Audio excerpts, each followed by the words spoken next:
students, how are you all? I hope you all are very good. Today students, we are going to start the new chapter of class 7th science, that is chapter number 8 about measurement of time and motion. Today we will learn about the concept that how could we measure the time or the motion. Alright, so now start and learn about it. First of all, we have the topic of introduction. So, from the rising of the sun to the ticking of a modern watch, humans have always looked for ways to track time. In ancient days, the people noticed the natural patterns like day and night, the changing seasons, and the phases of the moon. But these patterns became the earliest methods to measure time. And slowly, the people invented simple devices. What they're saying is, student, कि from the rising of the sun के rise होने से लेकर modern watch की ticking तक humans ने different ways निकाले हैं टाइम को ट्रैक करने के लिए. ठीक है, इन एशियन डेज पहले क्या होता था, लोगों ने कुछ नेचुरल पैटर्न्स को नोटिस किया था, like day and night, changing seasons, ठीक है, the phases of the moon. And ये जो पैटर्न्स थे, ये अर्लीस्ट मेथड थे टाइम को मेजर करने के, यानी कि पहले टाइम पे यूज किए जाते थे टाइम मेजर करने के डिफरेंट मेथड्स. बट धीरे धीरे लोगों ने सिंपल डिवाइसेस को इन्वेंट किया, जैसे कि sundial, water clock, hour glasses, so that वो क्या कर सके, एक डे के स्मॉलर पार्ट्स को भी मेजर कर सके. सो ओवर द सेंचुरीज क्या हुआ, फिर मोर एक्यूरेट इंस्ट्रूमेंट्स आ गए, like pendulum clock, quartz watches, even atomic clocks का डेवलपमेंट हुआ.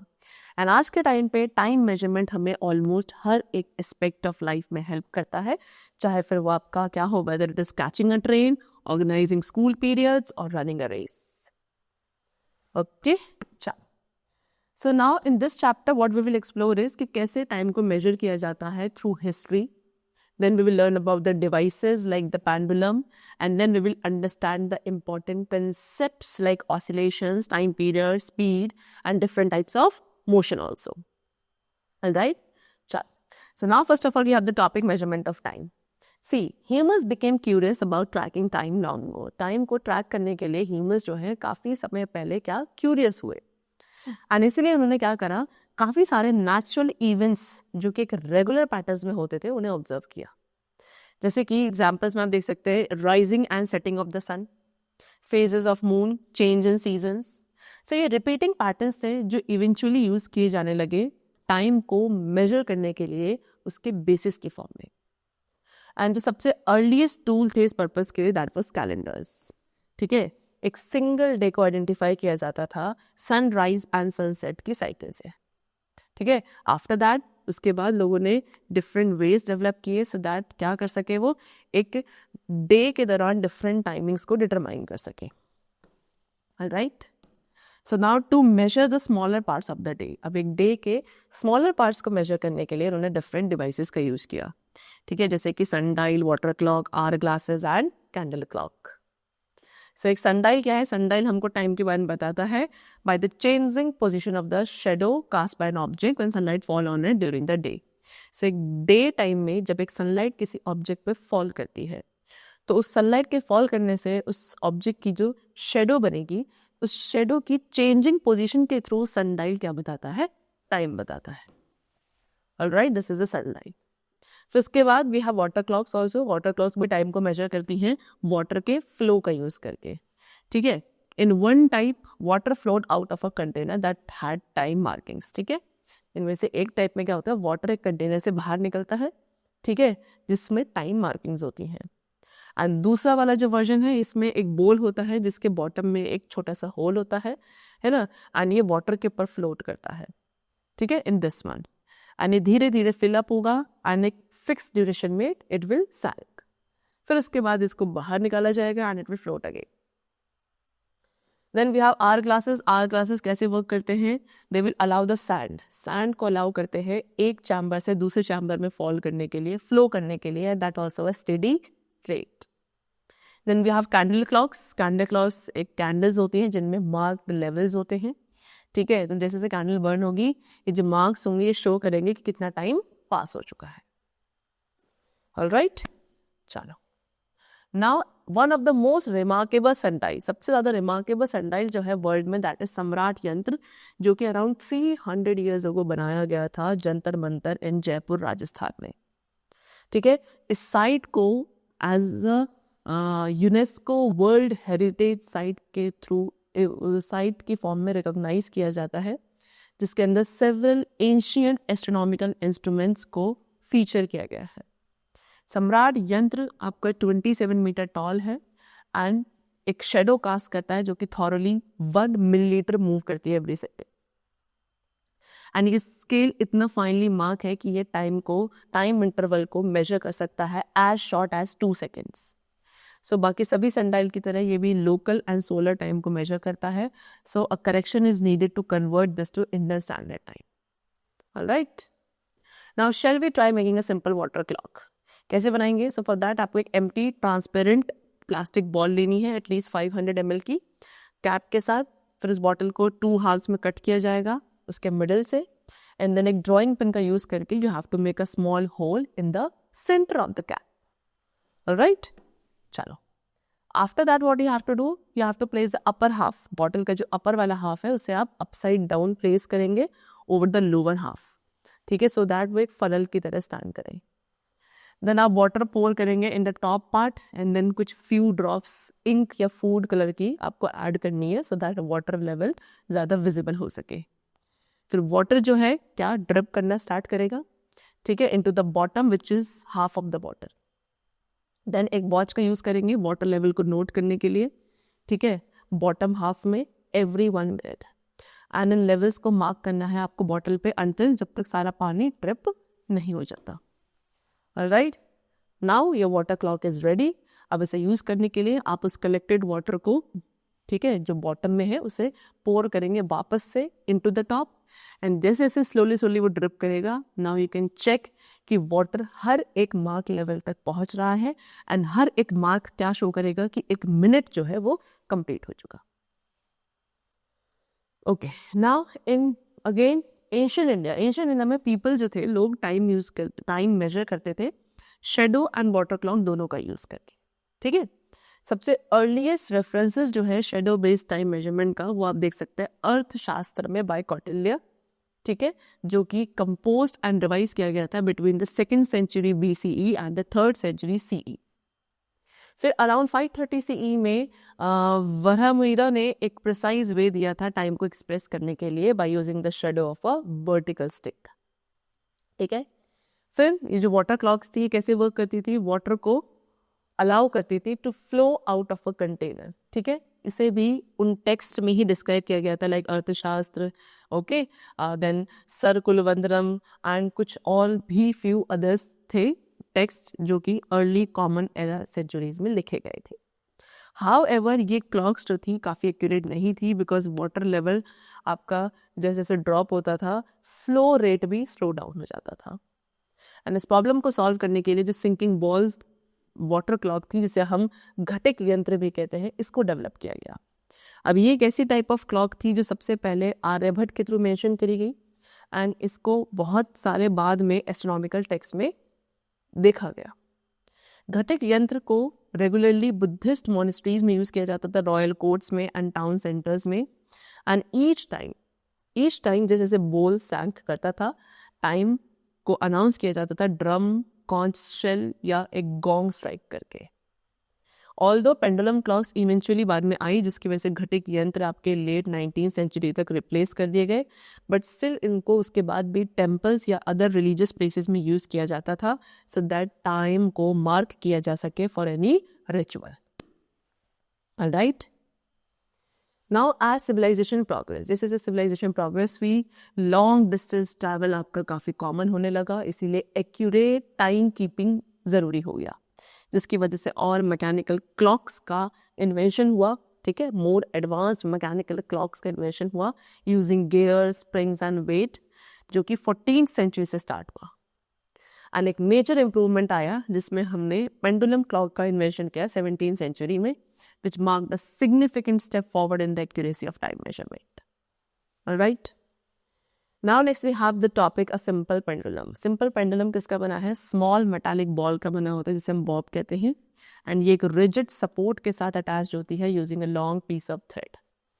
So जब ये pendulum आपको move नहीं करता है, ये आपके central और main position में रहेगा, एंड जैसे ही आप बॉब को जेंटली मूव करोगे to one side and then you will release it, वो आपका स्विंग करने लगेगा बैक एंड फोर्थ. सो ये जो मोशन होता है ये ऑसिलेटरी होता है, पीरियोडिक होता है, बिकॉज ये सेम पाथ को अगेन एंड अगेन फॉलो करता है at regular interval. One oscillation कब कंप्लीट मानी जाती है? जब बॉब आपके मीन पोजीशन से स्टार्ट होगा, ठीक है, this is the main position, फिर यहाँ से एक एक्सट्रीम पोजीशन ए तक जाएगा, फिर उसके बाद ऑपोजिट एक्सट्रीम पोजीशन बी तक आएगा, ऑलराइट, एंड देन वापस मेन पोजीशन पर आएगा. सो यहाँ पर आके एक ऑसिलेशन कंप्लीट मानी जाती है. Alright. Alternatively, an oscillation is also complete when the bob moves from one extreme end to the other and then comes back to it. उसके अलावा एक ऑसिलेशन आप तब भी कह सकते हैं जब बॉब एक एक्सट्रीम पोजीशन से दूसरी एक्सट्रीम पोजीशन तक जाता है एंड वापस एक्सट्रीम पोजीशन तक आता है. Then also one oscillation is said to be completed. So the time taken by the bob, so वो टाइम जो एक बॉब एक ऑसिलेशन को कंप्लीट करने में लगाता है उसे कहा जाता है time period of the pendulum.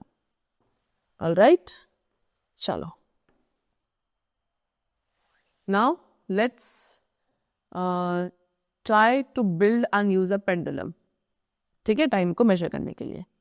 So what you have to do, आपको गैदर करना है एक 150 centimetre long piece of string. उसके अलावा एक हैवी मेटल बॉल चाहिए, और you could use a stone also with a hook, एक स्टॉप वॉच, एक या फिर एक रेगुलर वॉच का यूज कर सकते हैं, and a ruler also. Then हमें स्ट्रिंग के एक एंड को सिक्योरली बॉब के साथ टाई करना है, एंड जो अदर एंड है स्ट्रिंग का उसे आप एक फिक्स सपोर्ट के साथ अटैच करेंगे. ठीक है, सो दैट जो लेंथ है बॉब एंड सपोर्ट के बीच में वो अराउंड 100 सेंटीमीटर की हो. उसके बाद हमें अलाउ करना है बॉब को कि वो फ्रीली हैंग करे and it will wait until it stops moving. ठीक है, and now your simple pendulum is ready to use. अब जेंटली आप बॉब को होल्ड करेंगे एंड उसे स्लाइटली एक साइड की तरफ मूव करेंगे and then let it go. Be careful कि आप उस बॉब को पुश ना करें by releasing it, and ensure कि वो स्ट्रिंग टाइटली रहे. Now do you see the pendulum swinging back and fourth now. उसके बाद आप एक वॉच या स्टॉप वॉच का यूज़ करेंगे टाइम को मेजर करने के लिए, जो एक पेंडुलम लेगा 10 फुल ऑसिलेशंस को कंप्लीट करने के लिए, एंड उस टाइम को आपको रिकॉर्ड करना है. देन इसी एक्सपेरिमेंट को 3 to 4 टाइम्स आप रिपीट करेंगे अपने ऑब्जर्वेशंस को मोर रिलायबल बनाने के लिए. And to find the time period, आप उस टाइम को जो कि 10 ऑसिलेशंस में लिया गया है बाय द पेंडुलम, उस टाइम को बाय 10 आप डिवाइड करेंगे. उस वैल्यू को आपको क्या लिखना है, आगे रिकॉर्ड करना है. नाउ इट शोज कि जो टाइम पीरियड है वो नियरली कांस्टेंट रहना है हर एक टाइम में. ठीक है, जो एक पेंडुलम लेता है of a fixed length eight the same location, and this feature makes a simple pendulum. इसी फीचर की वजह से सिंपल पेंडुलम टाइम मेजरमेंट के लिए यूज किया जाता है. ठीक है, इनफैक्ट जितने भी टाइप्स की क्लॉक है, चाहे वो आपकी ओल्ड हो, मॉडर्न हो, ठीक है, फंक्शन बेस्ड हो ऑन सम मोशन और प्रोसेस जो कि एक रेगुलर एंड प्रिडिक्टेबल वे में रिपीट होंगी, and this allows them to divide them into equal parts. So now modern clocks. अब ये मॉडर्न क्लॉक्स भी सेम बेसिक आइडिया पे वर्क करती हैं, यानी कि इसके अंदर भी प्रोसेसेस का यूज़ किया जाता है जो कि रेगुलरली रिपीट होंगे एंड टाइम को मेजर किया जाएगा. हाउएवर स्विंगिंग पेंडुलम की जगह इसमें काफ़ी स्मॉल एंड रैपिड वाइब्रेशंस का यूज़ किया जाता है. देन क्वार्ट्ज क्लॉक के अंदर भी वाइब्रेशंस का यूज़ होता है क्वार्ट्ज क्रिस्टल से, वाइल एटॉमिक क्लॉक्स जो हैं वो वाइब्रेशंस पे रिलाई करती हैं from certain atoms. And early pendulum clocks जो कि ह्यूजेस के थ्रू डेवलप किए गए थे, ये क्या करते हैं, ये गेन या लूज करते हैं around 10 seconds each day. So in comparison आज के टाइम पे जो एटॉमिक क्लॉक्स हैं वो एक्सट्रीमली एक्यूरेट हैं. ये केवल 1 सेकेंड लूज करती हैं इन मिलियंस ऑफ ईयर्स. ठीक है, और इसके बाद से साइंटिस्ट ने काफ़ी सारे डिफरेंट वेज सर्च किए हैं सो दैट वो टाइम कीपिंग को और फर्दर इम्प्रूव कर सके. Now they have given you the SI units of time. So जो टाइम मेजर करने की SI यूनिट है that is second. ठीक है, जिसको हम स्मॉल s सिंबल से रिप्रेजेंट करते हैं. Then we have some larger units also of time, like we have minute and hour. As you all know, 60 seconds equals to 1 minute and 60 minutes equals to 1 hour. Alright? So ये जो units हैं time की, second, minute and our, ये हमेशा lower case letters में लिखी जाती हैं except when we are starting a sentence. तो इनका जो सिंबल होता है वो क्या होता है, सेकंड का होता है स्मॉलेस्ट, मिनट का होता है MIN एंड आर का होता है HR. सो ये भी आपके लोअर केस में लिखे जाते हैं, हमेशा सिंगुलर होते हैं. ठीक है, आप कभी भी इन सिंबल्स के बाद फुल स्टॉप का यूज नहीं करेंगे, because these symbols unless it comes at the, अगर ये एक सेंटेंस के एंड में यूज नहीं किए जा रहे हैं तब तो हम फुल स्टॉप का यूज करेंगे, otherwise we do not have to use full stop after these symbols, never. Alright. And while writing time, जब आप टाइम लिखते हो तो रिमेंबर कि आप नंबर एंड यूनिट के बीच में एक स्पेस बिल्कुल छोड़ेंगे. फॉर एग्जाम्पल राइट 5 सेकेंड्स, ऐसे आप लिख रहे हैं, ठीक है, तो आप 5 सेकेंड्स जो है इस तरीके से बिल्कुल नहीं लिखेंगे. Alright. Also writing hours for HRS for hours is incorrect. ठीक है, आवर्स के लिए HRS लिखना भी क्या होता है, इनकरेक्ट होता है. Okay, now next we have what, see, take a close look at the wall clock shown in figure. ये एक वॉल क्लॉक है, ठीक है. इफ यू ऑब्जर्व इट तो यहाँ पर जो सबसे स्मॉलेस्ट यूनिट है टाइम की, which you can read it. ठीक है, so what you will see, जो सबसे स्मॉलेस्ट टाइम इंटरवल आप मेजर कर सकते हो उस क्लॉक का यूज करके, दैट इज 1 सेकेंड. ठीक है, सो जब when races cover the same distance, जब रेसेस सेम डिस्टेंस कवर करते हैं तो हम डिटरमाइन कर पाते हैं कि कौन सा पर्सन ज्यादा फास्ट था by comparing the time each person took. But how do we compare performance in races of different length? Alright, so let's start it and learn about it. So we have the topic slow or fast. So what do we actually mean when we say something is moving fast or slow? जब हम कह रहे हैं कि भाई कोई person fastly move कर रहा है या स्लो मूव कर रहा है, सो एक्चुअली में what we are trying to depict over there. Imagine कि आप एक 100 मीटर रेस को वॉच कर रहे हैं एक स्ट्रेट ट्रैक पे, सारे रनर्स ने सेम टाइम पे स्टार्ट किया एक साथ from the starting line, but after a while ये सभी स्प्रेड आउट हो गए अलॉन्ग द ट्रैक. ठीक है, so how do you decide कि who is running faster than the other? So if someone is ahead, अगर कोई पर्सन क्या है एक पर्टिकुलर मोमेंट में किसी अनदर पर्सन से आगे चल रहा है during a race, it means कि वो ज़्यादा फास्ट ही रन कर रहा है. In other words we can say कि एक पर्सन जो ज़्यादा डिस्टेंस कवर कर रहा है सेम अमाउंट ऑफ टाइम में, that person is moving faster. Alright, so the distance covered by the object in a given time, एक ऑब्जेक्ट के थ्रू जो डिस्टेंस कवर किया जा रहा है गिवन टाइम में, वो हमें हेल्प करता है टू अंडरस्टैंड कि which one is moving faster और slower.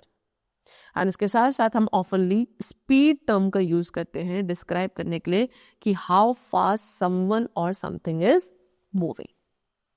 So now we have the topic speed. So when we compare, जब आप कंपेयर करते हो कि कितना डिस्टेंस डिफरेंट ऑब्जेक्ट्स ट्रैवल कर रहे हैं in the same amount of time, so वहां पे आप बता सकते हो कि which one is faster. And जो टाइम हम कंपैरिजन के लिए यूज करते हैं that could be 1 second, 1 minute और 1 आवर. एंड जो डिस्टेंस कवर किया जाता है एक ऑब्जेक्ट के through in a unit time, that is called its speed. ठीक है, सो हम कैसे एक ऑब्जेक्ट की स्पीड फाइंड आउट करेंगे? तो स्पीड कैलकुलेट करने के लिए हमें 2 थिंग्स की रिक्वायरमेंट है, that is total distance the object travel and the total time it takes to cover that distance. एक ऑब्जेक्ट ने कितना टोटल डिस्टेंस ट्रैवल किया एंड उस टोटल डिस्टेंस को ट्रैवल करने के लिए कितना टोटल टाइम उसने दिया. ये 2 चीज़ों की ज़रूरत होती है एक ऑब्जेक्ट की स्पीड को फाइंड आउट करने के लिए. ऑलराइट, सो तो स्पीड को कैलकुलेट किया जाता है by the formula total distance covered upon total time taken. Now what is the unit of speed? So क्योंकि स्पीड को आप कैलकुलेट करते हो डिस्टेंस को टाइम से डिवाइड करके, इसलिए इसकी ऐसा यूनिट होती है क्या, सी डिस्टेंस की होती है मीटर, टाइम की होती है सेकेंड, तो स्पीड की यूनिट क्या होगी, metre per second. Alright, metre per second. अब स्पीड को आप बाकी यूनिट्स में मेजर कर सकते हैं. फॉर एग्जांपल अगर डिस्टेंस किलोमीटर्स में है एंड टाइम आवर में है तो स्पीड की यूनिट हो जाएगी किलोमीटर पर आवर. ऑलराइट, चलो नाउ एग्जांपल कैलकुलेटिंग स्पीड. यहाँ पे स्वाति का स्कूल बताया गया है, कितना डिस्टेंस अवे है, 3.6 किलोमीटर अवे है फ्रॉम हर होम. तो अपनी बाईसाइकिल से राइड करके जाती है एंड 15 मिनट्स का टाइम लेती है स्कूल पहुंचने तक. So now let's calculate the speed of हर bicycle in metre per second. अब हमें उसकी स्पीड निकालनी है मीटर पर सेकेंड में. So as we know speed का फॉर्मूला होता है distance upon time. So distance कितना था, 3.6 किलोमीटर, तो हम इसे मीटर में कन्वर्ट करेंगे because we want the speed in metre per second. So 1 kilometre equals to 1000 metre. So 3.6 kilometre कितना होगा, multiply by 1000 equals to 3600 metre. Time कितना था, 15 मिनट्स, तो आप इसे सेकेंड्स में करेंगे. 15 इंटू 60 इक्वल्स टू 900 सेकेंड. तो स्पीड कैसे निकलेगी, डिस्टेंस था 3600 मीटर एंड टाइम कितना है 900 सेकेंड्स. सो डबल जीरो खत्म, 9 4 36, सो स्पीड कितनी हो गई 4 metre per second. This is the speed. Alright, चलो.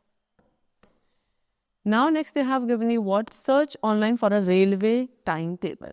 ठीक है, सो उसमें आपको क्या देखना है, आपको वो ट्रेन फाइंड आउट करनी है जो रेलवे स्टेशन पे स्टॉप होती है, the closest where you live.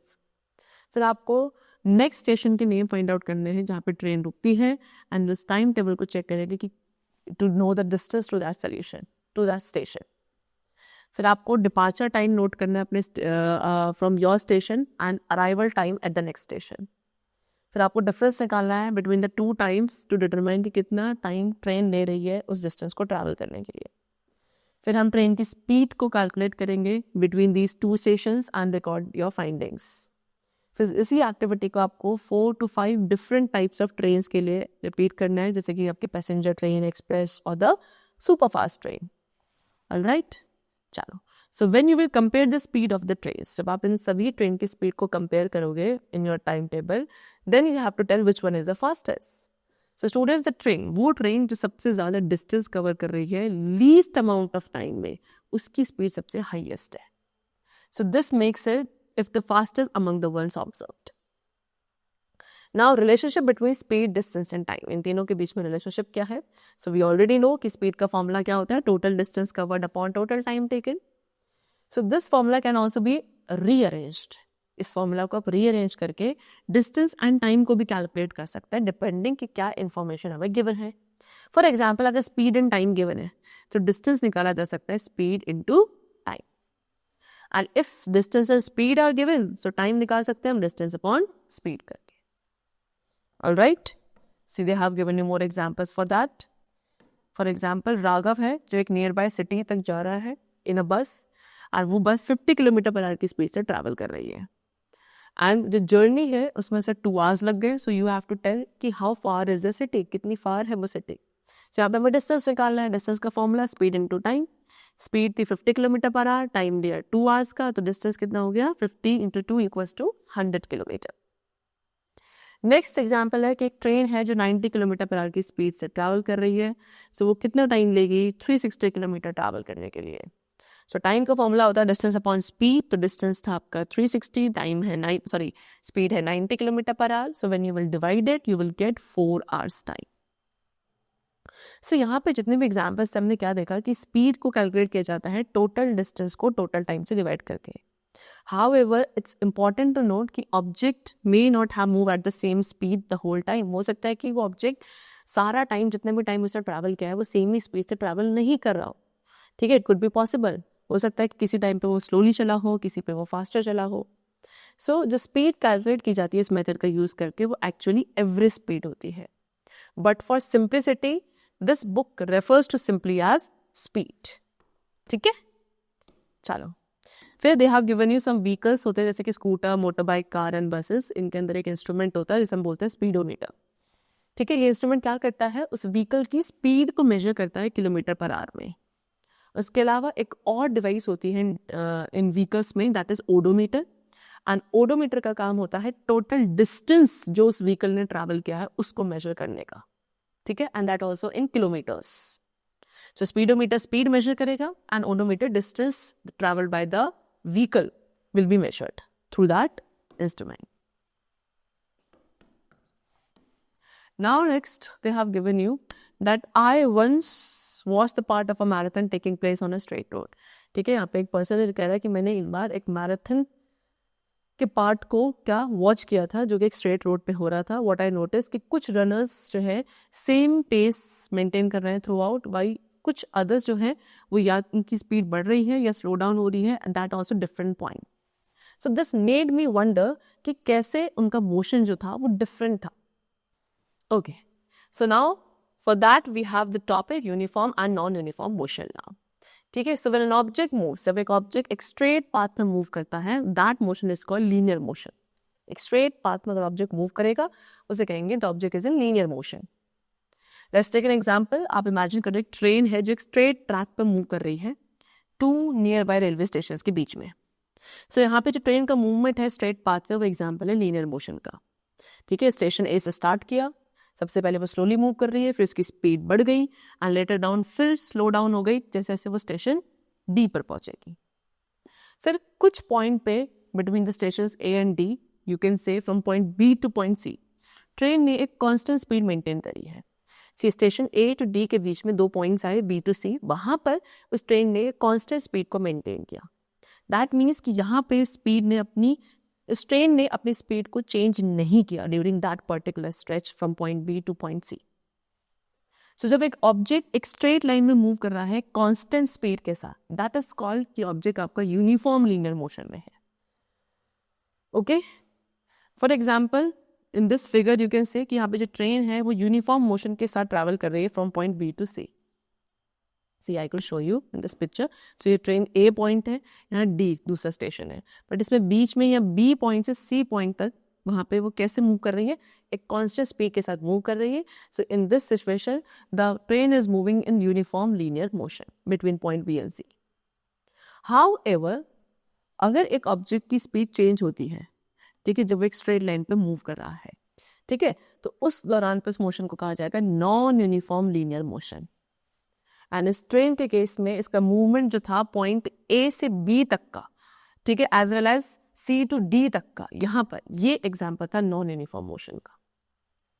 Alright, चलो now an object in uniform linear motion, एक ऑब्जेक्ट जो कि यूनिफॉर्म लीनियर मोशन में होता है वो इक्वल डिस्टेंस ट्रैवल कर रहा है इक्वल इंटरवल ऑफ टाइम में, वेराज इन कॉन्ट्रास्ट एक ऑब्जेक्ट जो कि नॉन यूनिफॉर्म मोशन में होता है वो डिफरेंट डिस्टेंसेस कवर करता है इक्वल इंटरवल ऑफ टाइम में। They have given in this table, यहाँ पे एक डेटा गिवन है 2 ट्रेन का, train X and train Y, जो कि शो कर रहा है कि कितना डिस्टेंस वो ट्रैवल कर रहा है फ्रॉम 10 AM एंड 11 AM हर एक 10 मिनट्स के इंटरवल के बीच में।